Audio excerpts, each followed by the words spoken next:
It's the Sean Widmer Podcast. It's a journal by someone that just really doesn't like to write. Hello, howdy, hi. Thanks for checking out the podcast, Sean Widmer Podcast, and I appreciate you being here alongside the ride today. A day later than normal for getting this up online. I apologize. We had a little shakeup at the Widmer house the beginning part of this week. My son, Huck, my older son, he kind of went down with an injury. Sickness. And so we kind of did the thing before we knew what it was. Spoiler, he had an ear infection. We kind of do the thing where you are feeling out the sickness. By the way, tonight on the podcast, I've got to just own it. We've got to own something. And man, it was brutal. We're going to talk about something I think we all have thought at one point or the other in the year. If you're my age, let's say mid-30s to older, something we've all thought about, we need to discuss. And then what is my house fueled by? We'll get to that. But going back to the Huck thing, has the ear infection. And if you have multiple kids, when one of your kids goes down sick and you don't know all the way what it is, at least for me, for my wife, we go into this mode of isolate that person, get them to a spot where the damage has probably already been done, but just in case it hasn't, get that kid into the isolation chamber. I don't want him around the other kids. I don't want the other kids sick. So just get him out of here. And so that's what we did with Huck. And so we're kind of in this mode of, until we know what's going on, let's just, he's in his room or he's upstairs. We'll have the other kids downstairs. So there was like this, it takes more parenting effort. And so we were kind of on the Tuesday parenting duty. And then I was exhausted at nighttime. Now I did sneak away and got to my Dungeons and Dragons group. So, there was that. But then I got home and I was gassed, totally gassed. Good news, Huckman, ear infection, still not great. I mean, it's still not the greatest thing in the world. He's still down. And so you still, as a parent, are tending to that while trying to, hang with two other kids who are vying for your attention. So still not great, but it's way better than we got the stomach bug and it's getting passed around the house and everyone's pooping and throwing up all over the place. Because that's not where you want to be. That's not where you want to be. But that's why we're a day late. $1 short every episode. But we are hemorrhaging subscribers on YouTube.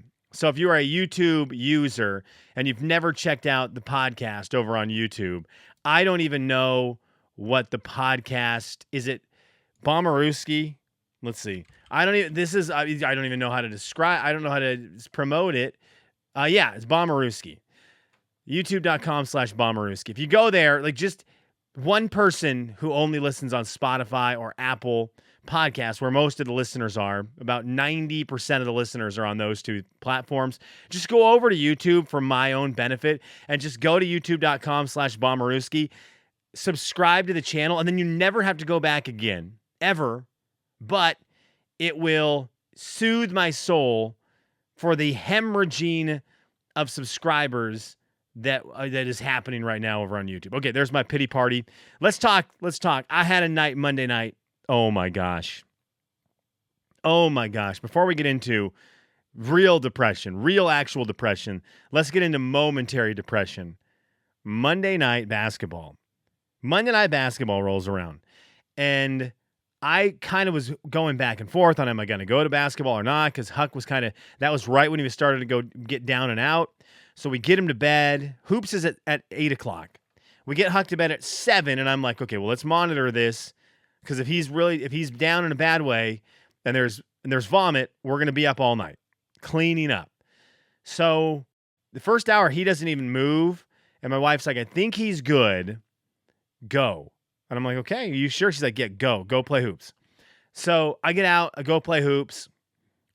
And it was a great exit from the house for a second to go out and do something that I love, something that I've loved forever. So I go to play basketball, something I've done forever, and it's easy for me to do, and I'm decently good at it. So I'd had a rough work day. It's a long work day, a lot of things going on. I needed basketball. I needed just an easy win for me. I walked out onto the court, And everything that Huck wasn't doing in the house that I thought he was going to be doing, I did on the basketball court. I mean, I was walking vomit on the court. I was pooping my pants on the court. It was pathetic. And I don't know the last time I've had a night like this or a time on the court like this. And it is a weird thing to wrestle with at 43. Okay? I've played a ton of basketball in my life, and I've had a lot of basketball where I've had a really bad outing. Couldn't shoot the ball to save my life. Couldn't. All of a sudden, I've lost the ability to make a pass. I've had a lot of these days over the course of a lifetime of it, but I don't know that there was anything like Monday night. I couldn't make a three to save to save anyone's life. Not a soul. Everyone was dead. If every single one of my shot was to save a life, there was probably 40 people dead by the end of the night. And to really put the icing on the cake, I got into this mode where I can normally get to the basket and make a shot. Okay? The floater's normally pretty good. Obviously, if I just go for a layup, I get around a guy, go for a layup, I'm going to make an open layup. So I got my mind to this place where I'm like, okay, Sean, this is not happening shooting tonight. Just get to the basket and get some buckets. I missed. Not like whoops. Like I straight up missed. I think it was 4 or 5 layups. These are not contested layups where I'm trying to finish tricky. I missed a bunch of contested layups. All right. The easy floaters that normally go in, but there's someone in between me and the basket. So it's a little bit craftier. I've shot thousands upon thousands upon thousands of those shots. So I've got the muscle memory on those. Those weren't going in. And then I was missing regular old-fashioned fast break layups. One of them to win a game that I was just at the basket. I shot it. It went off the backboard and just careened well over the hoop and out and landed outside the key. Now, if you know little about basketball, you're like, I don't know what that means. If you know a lot about basketball, you know that I had to use maximum force as if I was trying to throw the ball through the backboard, and that was the goal of the game. And just like uncontested. And there was new guys at the game who had to go home and tell their wives, like, dude, that, you know, their wives are like, okay, so you went to this new basketball run. How was it, sweetheart? I know you love basketball. How was it? Was the competition good? Was it too tough? Was it too easy? How did you do? Sweetheart, how was basketball? And these guys looked at their wives and they said, honey, I played basketball with the worst old man I've ever played with. I can never go back there. There's no reason for me to go back to that gym. It is filled with this old man who thinks he's good at basketball and blew 5 layups, one of them a game winner, wide open, and that's it. I can't ever go back. So next week, I'll be surprised if we can get numbers. It was really bad. Bad enough that it is Wednesday night, and it is still extremely top of mind. And I'm now in the spot where I'm nervous about the next time I play basketball, which is not a good headspace to be in because it just means you're going to fail. So is this getting older? I don't know. I mean, I'm sure if you've listened to the podcast since day one, 2005, you have heard the ups and downs of the things I've been into. Whether it was, basketball's always been there, but a run of tennis with Walter, a run of, drawing is like very recent, but drawing, my run of like Final Fantasy 14, my favorite video game of all time, my Madden runs, my college football runs, this is all video game related, board game nights, Gloomhaven, terraforming Mars, softball, going through the softball leagues, all these things I've been in and out of. Like currently, my obsession with Dungeons and Dragons, and my brain is getting to this spot where basketball, through all of these things that I've liked, and I've poured tons of time into these hobbies, a lot of skateboarding, basketball has always been the top one. Always. And my eyes opened on Monday night as I drove home, and I thought, this is not a forever hobby. What is now an evergreen hobby? which is why Tuesday night I went and played Dungeons and Dragons, because that's how you can be 5 million years old and still pick up a dice and roll it across the table. So, I've talked about it for 100 hours right now. I'm talked about it for 7 minutes. I'm sweating. Oh, it's bad to be bad at basketball, guys. Can I talk about something that's more depressing, though? And this has just been an eye-opener. I actually need to do some research on this. I should have done it before. Let me just type in these words onto unbelievable. Unbelievable. Unbelievable. I'm going to see something real quick. How much money do you make if your YouTube video gets 1 million views? If your YouTube video, okay, let's see. If you make, a single YouTube video with 1 million views can earn a creator anywhere from a few hundred to over $30,000, with the average range typically falling between $1,000 and $5,000.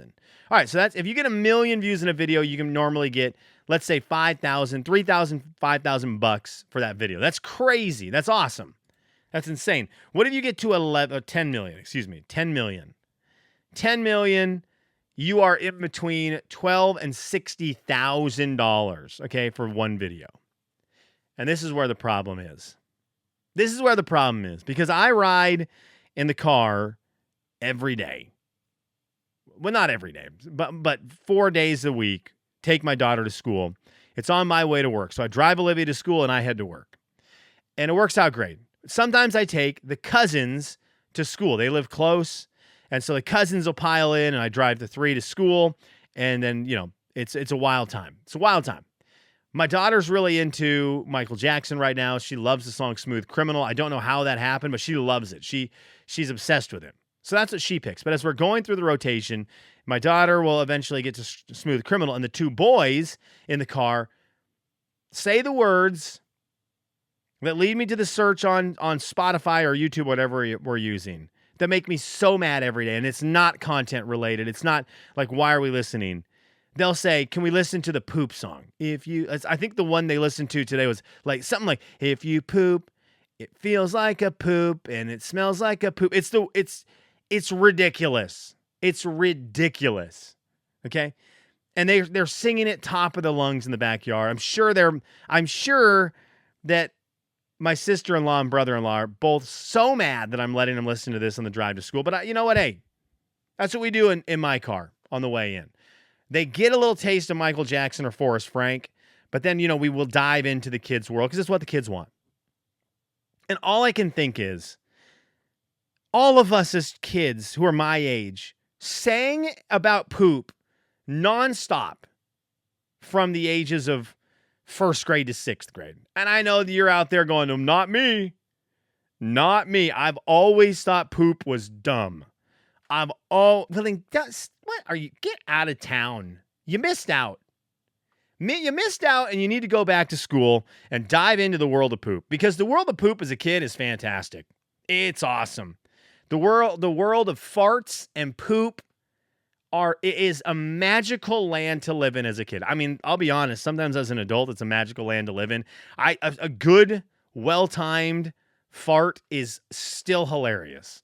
It is still hilarious. And they actually get more funny as an adult, because if you get the daring person who's willing to drop one in an adult situation, you're at an office building or something, that's going to get a laugh from me every time. Anyways, I know. Many of you we never were into it. Well, I never thought they were funny. Poop has always been great. It's gross. Okay. Well, then you're missing out on $1 billion or 12,000 to 60,000, because I'm listening to these dang songs. And when I'm listening to them on YouTube, I search it. It's like, one of the boys will say, like, give me the poop.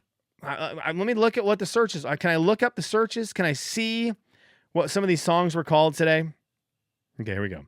Let's see what we got here. So, Smooth Criminal. Everybody Goes Poop. That was the one today that we were really digging. Let me see if I can find it on YouTube. Because I can't see right now on my phone how many plays it has on Spotify. Everybody Goes Poop here by Lingo Kids Dance Song for Kids. The Poo Song. It is a video that is... I don't know how long it is. Let me see. Everybody goes poop. 2 minutes, 8 seconds of that. You got a little touch there. 2 minutes, 8 seconds. It has 26 million views. 26 million views for people. Let me see. I'm going to play you a second of it here. I didn't want to play it yet because didn't have the volume down. That one. Okay. If you, a YouTube video with 26 million views can earn a wide range of money. A common estimate for that is approximate. This isn't okay. Here, you ready? 26 million views. The approximate estimate is between $104,000 and $650,000. Okay? 26 million. $26 million. Let's just say it's $100,000.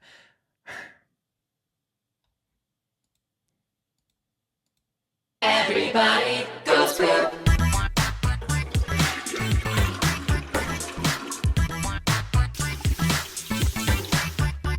You're at the pool and swimming, and you start to get that feeling. I think you know what it's time to do. Take a break and go poop. You're outside. We all sang it. When you're driving in the Chevy and you feel something heavy, diarrhea. Right? We sang that song, and you sang 50 million varieties of it. You rhymed every single word you knew. You rhymed into that song so you could say diarrhea, okay? And hours of doing this. Not 2 minutes, 8 seconds, hours of song. Hours and hours of content. But it was all pre-YouTube, and it was all before we knew about it. And now, the groundwork we did has been capitalized on by the smart 30-year-olds, 30 to 50-year-olds, who said, you know what? No to all of you who were like, no, poop's stupid. Poop's stupid. Well, poop is so immature. Poop stuff's not funny.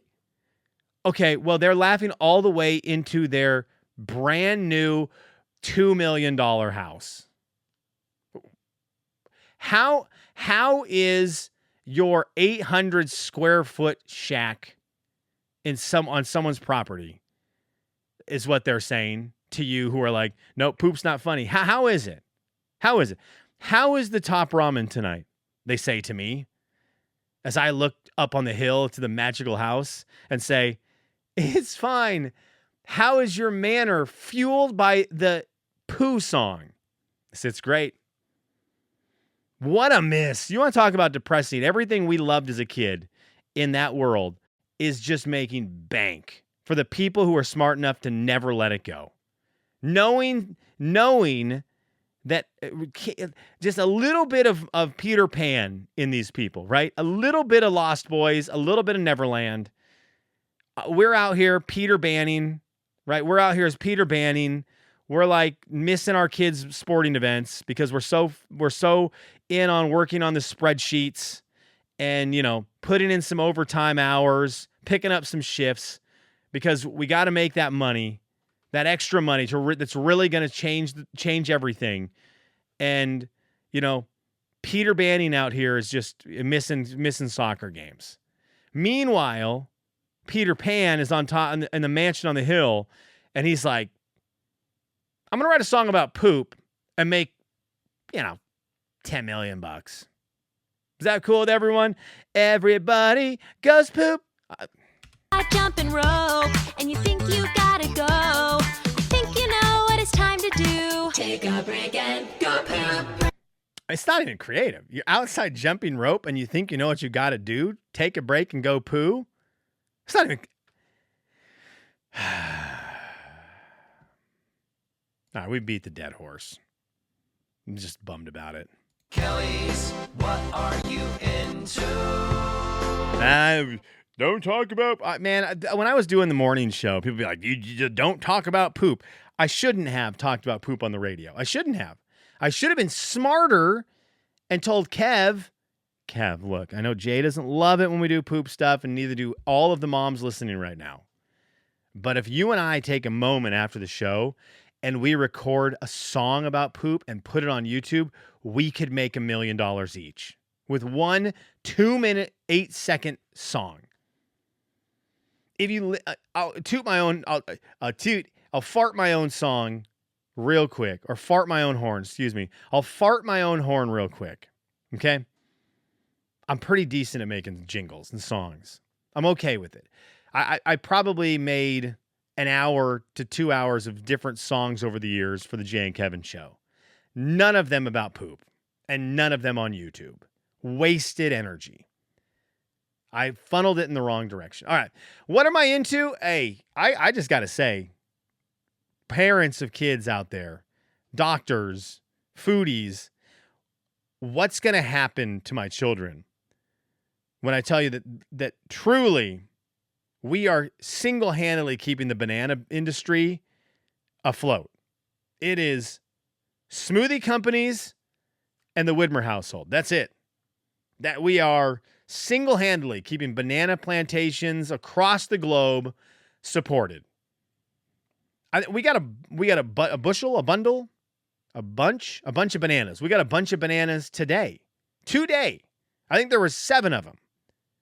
I just came downstairs to record the podcast after watching Survivor with my wife. And on my way down, I looked over because I was kind of thinking in my head, okay, tomorrow I got to pack some lunches, got to make some breakfast. What am I going to be looking at? Let me just get my mind right. And I said, 1 banana's left? We had 7 of them today. How's there 1 left? Because we are funding all of the things that banana people do. All right? There's 2 groups of people that the Widmer household funds. Banana plantation owners and poop song creators. We are absolutely dominating for you. We are in this for you. Can't play basketball to save my life. But man, we can eat some bananas and listen to poop songs. Are my kids going to either go all the way constipated, all the way, this is just a poop episode, by the way, all the way constipated, all the way the opposite way? Are their arms going to fall off? Are you going to tell me it's the most unhealthy thing? Their teeth are going to fall out? Because we just eat them all day. If they exist in the house, they're gone. So I guess there could be worse things they're into, but that's just where we're at. We love bananas. Let's read some comments, shall we? That's good. That was a good episode. Why are people unsubscribing from the YouTube channel? Huh? Why would you stop listening to this? I don't get it. Everybody, I need the pick-me-up. Every single person who listens to this, comment on either seanslife.com, Spotify, or go to YouTube, subscribe to the channel, and comment with some absolutely insane words. Okay. Let's see what we have to read today for comments. Spokane Ian says this. Okay, I don't know what I was talking about here, but this is from the episode Live and Die Through Sports on October 6th. That was Monday. I'm pretty sure it's because you can't see your opponent and gauge their reactions. I have a hunch you rely on those cues. Oh, Catan. Maybe. I can't see my... Okay, so Spokane, and I appreciate your support. You also sent me some really nice messages on Discord, so thank you for those. I'm just bad. I'm making bad decisions in Catan. I'm placing buildings in the wrong spot. And I'll be honest, I'm gonna complain like everyone else does. I'm not getting the rolls. I will have a house on an 8 or a 9. I'll have a settlement or a city on an 8 or 9, and the 8 or 9s will disappear until the robber hits an 8 or 9. The second the robber lands on that spot, it is every roll for about 7 rolls in a row, and then I roll a 7, I get the robber off there, and that 8 or 9 disappears from the dice. So I don't know how to fight that. Yvonne says, I am the same, and we're talking about yelling at the TV for sports. I am the same about yelling at the TV during baseball or other sports. We went to Stone Lodge Farms at 9 Mile Falls. It was fun. That's a pumpkin patch. It was fun. A lot of things for the kids to do. Hobbs picked out a yellow pumpkin. I love Yvonne. Tell Hobbs, well done. I love when the kids pick out the non-normal pumpkin. I love that. The yellow ones with green, the green ones. I love when the kids pick out the different colored pumpkins. I don't know why. I just think it's cute because I feel in my brain like they're being, subliminally throughout the course of the year, they're just being force-fed regular pumpkins in all cartoons and books and everything. And so when they go and get outside the box, I'm like, well done, kid. Well done. Way to be your own person. They care. Their parents are like, stop talking to my kid. Miguel over on Sean'sLife.com says this. Number 1, really loving the pod. Oh, hey, okay. Hadn't read this before. There it is. Okay, forget what I said. No one needs to go to the YouTube channel and subscribe because we're hemorrhaging numbers on YouTube. Miguel has saved everyone the hassle. Really loving the pod. Max asks almost daily, does he have a new one? He couldn't stop laughing when you were talking to him. Max, give your dad a huge hug today before either you go to school or he goes to work. Huge hug, all right? When you were talking to him about the poopy butt cheeks. Well, then Max is going to love today. Max is going to love today. And if you play Max the Pooh song, Max is going to crack up. And he's going to listen to it 30 times in a row and make, let me see, what is this channel called again? He's going to listen to it 30 times in a row and make Lingo Kids dance songs for kids another smooth $1 million. Wonderful. Miguel goes on to say, number 2, dude, it's funny. Oh yeah, I see what he's talking about here. I was talking about Miguel back in the day. Miguel was a young cool kid in Spokane. I was older, not older, but I was like no longer college age. Probably my late 20s, early 30s. And then he always hung out with like the cool young 20s, mid 20s. Always hung, and it was just like the cool kids. And I was like, I remember those days. I was always jealous. He says, dude, it's funny for you to say how nervous you were back in the day when we were out and about in Spokane. Similar feelings over here, dude. At least to myself, you and KJ and the crew you hung out with were the cool kids. We were the old people who walked around still singing Pooh songs, but never recording them for the internet. I always was trying to figure out where y'all were so we could hang. Haha, it's funny how we all have insecurities back then. And even now, you're a cool dude now, and you were back then. Thank you, Miguel. I'm old now. I'm old with white hair in my beard. The guys at my work are like the guys at my work. If I ever had a guy from my work on the podcast speaking realities. By the way, we've just eclipsed 15 minutes on your favorite 15-minute podcast. If anyone was keeping track of the time, the guys at my work would be like, he's old. And it's a really weird thing to think about now, but I'm okay. I blew 50 layups in basketball Monday. I realize I'm old. They realize I'm old. I'm still trying to cling on to a little bit of, I may be old, but I'm still fun. That's even slipping a little bit. And he says, number 3, go Mariners. Oh, whoa. The timing on that one, Miguel. It's going back to Seattle for Game 5. I think Friday night. They got the doors blown off them today. I mean, just blown off them. In fact, one of the guys I work with, Derek, he didn't say I could use his name on the podcast, but his name could be Derek. Could be anything. But this kid who could be named Derek, he is a Tigers fan. And let me read the text he sent me when the Mariners were up early. I think they were up 1-0. Let's see.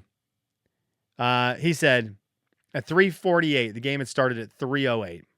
Looking like your Mariners are going to take the W. All right, that's what he said to me. Backs against the wall for the Tigers. He was feeling like his team was about to be eliminated from the postseason. We were up at that time 2-0. 2-0. No, 1-0. We were up 1-0 because my text back was, ha, ha, ha. I really need more than one run. And we got more than one run. We got 3 runs. But the Tigers got 9. And that's a problem when you need them to get less than 3. So that was a bummer. Mariners are now, it's a limit. It's going to be great. Game 5, right? All bets are off in a Game 5. In a best of 5 series. All bets are off. And so, it's going to be me. When are they playing next? They are playing, come on, Yahoo. 8:08 Eastern, Friday night as I spit on the microphone. That's another great reason to unsubscribe. Don't watch me spit. 8:08, Tigers, Mariners. There's going to be a chance. I mean, we got to throw our best dude, right? They're going to throw Skubal, right? They're going to throw Skubal. They have to throw Skubal. And apparently we're throwing George Kirby. I really wish we were throwing Castillo. This is not a sports podcast. Scooball's nasty. We got very fortunate. In terms of where the Mariners are, we're probably underdogs in this game. I'll have to look. In terms of how this played out, this is as bad as it can get for the Mariners. Because Scooball is an absolute monster. Monster. I'm looking at his stats right now. 2.21 ERA during the regular season. The Tigers are favored. They are favored to win the game. The Mariners are underdogs at home on Friday. This is a night you had to win today. All right, this is your favorite 15-minute podcast. Thank you for the people who commented. Thank you for listening. God bless.